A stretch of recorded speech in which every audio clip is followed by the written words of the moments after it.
GDSന്റെ എല്ലാ കസ്റ്റമേഴ്സിനും പുതിയ ഒരു വീഡിയോയിലേക്ക് സ്വാഗതം. റെഗുലർ കസ്റ്റമേഴ്സ് എങ്ങനെയാണ് എല്ലാ മാസവും GST റിപ്പോർട്ടുകൾ സോഫ്റ്റ്വെയറിൽ നിന്നും ജനറേറ്റ് ചെയ്ത് എടുക്കുന്നത് എന്നാണ് ഈ വീഡിയോയിൽ പറയുന്നത്. അതിനായി റിപ്പോർട്ട്സിൽ നിന്നും GST സ്റ്റേറ്റ്മെൻറ്റ്, GST രജിസ്റ്റർ തിരഞ്ഞെടുക്കുക. ഇവിടെ ഞാൻ 7-ാം മാസത്തിലെയാണ് ഉദാഹരണമായി കാണിക്കുന്നത്. 1/7/2026 മുതൽ 31/7/2026 എന്ന ഫ്രം ആൻഡ് ടു ഡേറ്റ് ഞാൻ കൊടുക്കുന്നു. അതിനുശേഷം ഇവിടെ റെഗുലർ സെലക്റ്റഡ് ആയിരിക്കും, സെയിൽ എന്നതും സെലക്റ്റഡ് ആയിരിക്കും. നിങ്ങൾ ചെയ്യേണ്ടത് ഇവിടെ പോപ്പുലേറ്റ് കൊടുക്കുക. പോപ്പുലേറ്റ് കൊടുക്കുമ്പോൾ ഈ ഒരു മാസത്തെ മുഴുവൻ സെയിലും ഇവിടെ പോപ്പുലേറ്റ് ചെയ്ത് വരുന്നതായിരിക്കും. പോപ്പുലേറ്റായി വന്നതിന് ശേഷം എക്സ്പോർട്ട് എന്ന ബട്ടണിൽ ക്ലിക്ക് ചെയ്യുക. അതിനുശേഷം ഞാനിവിടെ ഡെസ്ക്ടോപ്പിൽ പുതിയൊരു ഫോൾഡർ ക്രിയേറ്റ് ചെയ്യുന്നു. GST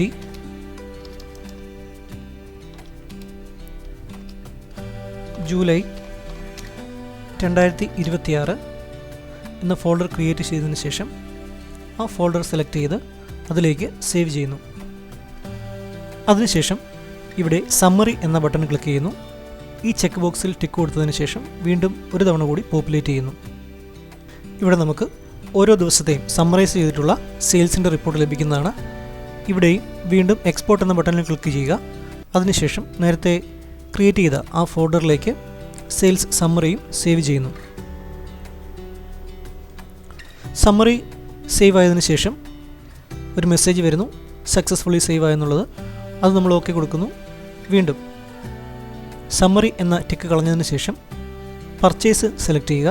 പർച്ചേസ് സെലക്ട് ചെയ്യുമ്പോൾ അക്കൗണ്ട് ഡേറ്റ് എന്ന ചെക്ക് ബോക്സും ടിക്ക് കൊടുക്കുക. അതിനുശേഷം പോപ്പുലേറ്റിൽ ക്ലിക്ക് ചെയ്യുക. ഈ ഒരു മാസത്തെ പർച്ചേസ് ബില്ലുകളെല്ലാം ഇവിടെ പോപ്പുലേറ്റ് ചെയ്ത് വരുന്നു. വീണ്ടും എക്സ്പോർട്ട് ക്ലിക്ക് ചെയ്യുക, യെസ് കൊടുക്കുക. വീണ്ടും നേരത്തെ ക്രിയേറ്റ് ചെയ്ത ജൂലൈ 26 എന്ന ഫോൾഡറിലേക്ക് പർച്ചേസ് രജിസ്റ്ററും സേവ് ചെയ്യുക.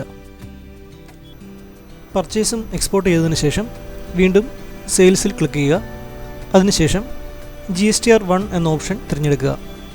വീണ്ടും ഇവിടെ CDNUR, അതായത് ക്രെഡിറ്റ് നോട്ട് എന്തെങ്കിലും നിങ്ങൾ അടിച്ചിട്ടുണ്ടോ എന്ന് ചെക്ക് ചെയ്യുക.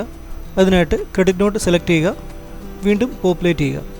ഇവിടെ ഇത്രയും ക്രെഡിറ്റ് നോട്ടുകൾ എൻ്റർ ചെയ്തതായിട്ട് കാണിക്കുന്നുണ്ട്. നമ്മൾ നേരത്തെ ക്രിയേറ്റ് ചെയ്തതായ അതേ ഫോൾഡറിൽ തന്നെ എക്സ്പോർട്ട് ചെയ്യുന്നതിനായിട്ട് എക്സ്പോർട്ട് ബട്ടണിൽ ക്ലിക്ക് ചെയ്യുക. അതിനുശേഷം നേരത്തെ ക്രിയേറ്റ് ചെയ്ത GST ജൂലൈ 2026 എന്ന ഫോൾഡർ സെലക്ട് ചെയ്യുക. അതിലേക്ക് സേവ് ചെയ്യുക. എക്സ്പോർട്ട് കംപ്ലീറ്റ് ആയതിനു ശേഷം വന്ന വിൻഡോയിൽ ഓക്കെ കൊടുക്കുക.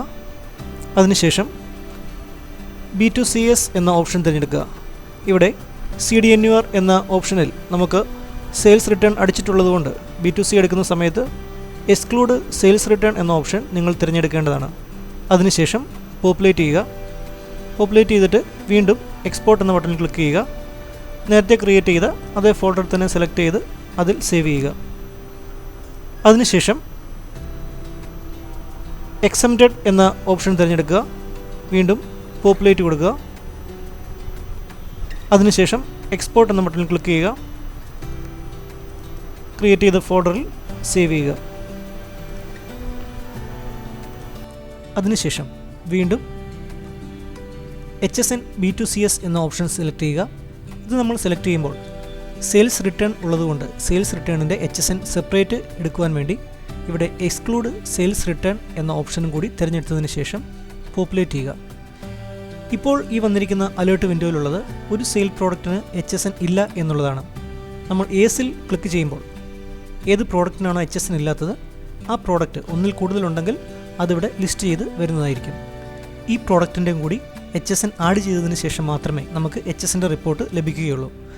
അത് ആഡ് ചെയ്യുന്നതിനായിട്ട് ടൂൾസിൽ നിന്നും മെയിൻ്റനൻസ്, അതിൽ നിന്നും GST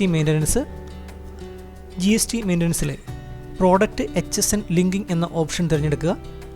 അവിടെ HSN ഇല്ല എന്ന് നമുക്ക് ലഭിച്ചതായ ലിസ്റ്റിൽ നിന്നും പ്രോഡക്റ്റുകൾ ഏതൊക്കെയാണോ അത് ടൈപ്പ് ചെയ്ത് കൊടുത്ത് അതിൻ്റെ HSN ആഡ് ചെയ്യുക. ഇവിടെ ഈ പ്രോഡക്റ്റിന് HSN ഇല്ല എന്നാണ് കാണിച്ചിരിക്കുന്നത്. അതിനായിട്ട് ഈ പ്രോഡക്റ്റ് ഞാൻ സെലക്ട് ചെയ്യുന്നു. അത് സെലക്ട് ചെയ്ത് എൻ്റർ ചെയ്തതിന് ശേഷം HSN കോഡിൻ്റെ അവിടെ അതിൻ്റെ HSN കോഡ് കൃത്യമായിട്ട് ടൈപ്പ് ചെയ്ത് കൊടുക്കുന്നു, എൻ്റർ കൊടുക്കുന്നു, ഇവിടെ അപ്ഡേറ്റ് ചെയ്യുന്നു. ഈ സമയത്ത് ആ പ്രോഡക്റ്റിൻ്റെ HSN കൂടി ആഡ് ആവുന്നതാണ്. അതിനുശേഷം നമുക്ക് ഈ വിൻഡോ ക്ലോസ് ചെയ്ത് വീണ്ടും പോപ്പുലേറ്റ് ചെയ്യുമ്പോൾ HSN B2C എന്ന റിപ്പോർട്ട് ജനറേറ്റ് ആവുന്നതാണ്. ഇവിടെ നിന്നും എക്സ്പോർട്ട് കൊടുത്ത് നേരത്തെ ക്രിയേറ്റ് ചെയ്ത ഫോൾഡറിൽ തന്നെ അത് സേവ് ചെയ്യാവുന്നതാണ്. അതിനുശേഷം ഇവിടെ എക്സ്ക്ലൂഡ് സെയിൽസ് റിട്ടേൺ എന്ന ടിക്ക് മാറ്റി വീണ്ടും സെയിൽസ് റിട്ടേണിൻ്റെ HSN മാത്രമായിട്ട് എടുക്കാവുന്നതാണ്. അതിനായിട്ട് ഇവിടെ സെയിൽസ് റിട്ടേൺ എന്ന ഓപ്ഷൻ സെലക്ട് ചെയ്യുക, പോപ്പുലേറ്റ് ചെയ്യുക. ഈ സമയത്ത് സെയിൽസ് റിട്ടേണിൻ്റെ HSN നമുക്ക് ലഭിക്കുന്നതാണ്. വീണ്ടും എക്സ്പോർട്ട് കൊടുക്കുക. ജൂലൈ 2026 എന്ന ഫോൾഡർ സെലക്ട് ചെയ്യുക, അതിനെ സേവ് ചെയ്യുക.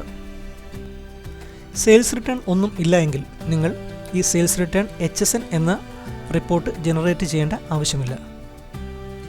ഇവിടെ നിങ്ങൾ ശ്രദ്ധിക്കേണ്ട ഒരു കാര്യം കൂടി പറയാനുള്ളത്, CDNUR അതായത് ക്രെഡിറ്റ് നോട്ട് അടിച്ചിട്ടുണ്ടെങ്കിൽ നിങ്ങൾ B2C അതുപോലെ തന്നെ HSN അതുപോലെ HSN B2CS ഇത്രയും റിപ്പോർട്ടുകൾ പോപ്പുലേറ്റ് ചെയ്യുമ്പോൾ എക്സ്ക്ലൂഡ് സെയിൽസ് റിട്ടേൺ എന്ന ഓപ്ഷൻ സെലക്ട് ആയിരിക്കണം. സെയിൽസ് റിട്ടേൺ അടിച്ചിട്ടില്ലാത്തവർ, അതായത് ക്രെഡിറ്റ് നോട്ട് ഒന്നും ഇല്ലാത്തവർ ഈ ടിക്ക് ഇടേണ്ട ആവശ്യമില്ല.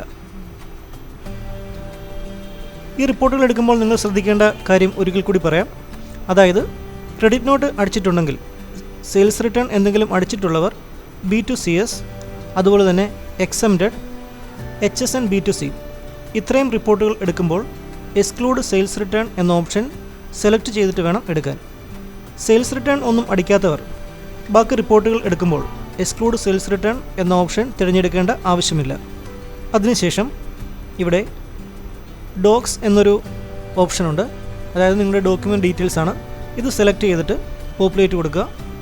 അതിനുശേഷം എക്സ്പോർട്ട് ബട്ടൺ ക്ലിക്ക് ചെയ്യുക. നേരത്തെ ക്രിയേറ്റ് ചെയ്ത ഫോൾഡറിൽ തന്നെ ആ ഫയലും സേവ് ചെയ്യുക. ഇനി മറ്റൊരു കാര്യം പറയാനുള്ളത്, ഹോൾസെയിൽ ബില്ല് ചെയ്യുന്നവർ അഥവാ B2B ബില്ല് G3യിൽ അടിക്കുന്നവർ, വൗച്ചർ G3 ഉപയോഗിച്ച് അടിക്കുന്നവർ ഉണ്ടെങ്കിൽ നിങ്ങൾ B2B എന്ന ഓപ്ഷൻ തിരഞ്ഞെടുത്തതിന് ശേഷം പോപ്പുലേറ്റ് ചെയ്യേണ്ടതാണ്. അതുപോലെ തന്നെ GSTR 3B എന്ന ഓപ്ഷൻ തിരഞ്ഞെടുക്കുക. വീണ്ടും അക്കൗണ്ട് ഡേറ്റ് ടിക്ക് കൊടുക്കുക, പോപ്പുലേറ്റ് ചെയ്യുക. ഇപ്പോൾ 3B റിപ്പോർട്ട് PDF ഫോർമാറ്റിൽ നമുക്ക് ലഭിക്കുന്നതാണ്. അതിനെ എക്സ്പോർട്ട് ചെയ്യുന്നതിനായി ഈ വിൻഡോയുടെ ലെഫ്റ്റ് സൈഡിൽ എക്സ്പോർട്ട് റിപ്പോർട്ട് എന്ന ബട്ടണിൽ ക്ലിക്ക് ചെയ്യുക. അതിനുശേഷം ക്രിസ്റ്റൽ റിപ്പോർട്ട് എന്ന ടൈപ്പ് മാറ്റി അഡോബ് അക്രോബാറ്റ് PDF സെലക്ട് ചെയ്യുക. GSTR 3B എന്ന് ടൈപ്പ് ചെയ്തതിനു ശേഷം സേവ് ചെയ്യുക. ഈ റിപ്പോർട്ടും എക്സ്പോർട്ട് ആയതിനു ശേഷം ഇത് ക്ലോസ് ചെയ്യുക. ഇനി മറ്റൊരു കാര്യം പറയാനുള്ളത്, ഹോൾസെയിൽ ബില്ല് ചെയ്യുന്നവർ അഥവാ B2B ബില്ല് G3യിൽ അടിക്കുന്നവർ, വൗച്ചർ G3 ഉപയോഗിച്ച് അടിക്കുന്നവർ ഉണ്ടെങ്കിൽ നിങ്ങൾ B2B എന്ന ഓപ്ഷൻ തിരഞ്ഞെടുത്തതിന് ശേഷം പോപ്പുലേറ്റ് ചെയ്യേണ്ടതാണ്. അതുപോലെ തന്നെ CDNR എന്ന ഓപ്ഷൻ തിരഞ്ഞെടുത്തതിന് ശേഷം അതും പോപ്പുലേറ്റ് ചെയ്യേണ്ടതാണ്. B2B ബില്ല് ചെയ്യാത്തവർ ഈ ഓപ്ഷൻ രണ്ടും പോപ്പുലേറ്റ് ചെയ്യേണ്ട ആവശ്യം ഇല്ല. ഓരോ മാസത്തെയും GST റിപ്പോർട്ട് ജനറേറ്റ് ചെയ്ത് സേവ് ചെയ്യാവുന്നതാണ്. HSN നമ്പർ എങ്ങനെയാണ് ആഡ് ചെയ്യുന്നത്, അതായത് ഒന്നിൽ കൂടുതൽ HSN ഉണ്ടെങ്കിൽ എങ്ങനെ ആഡ് ചെയ്യാം എന്നതിനെ പറ്റിയൊക്കെയുള്ള മറ്റൊരു വീഡിയോ നിങ്ങൾക്ക് ഞങ്ങളുടെ ചാനലിൽ ലഭ്യമാണ്. നിങ്ങൾക്കത് പരിശോധിക്കാവുന്നതാണ്.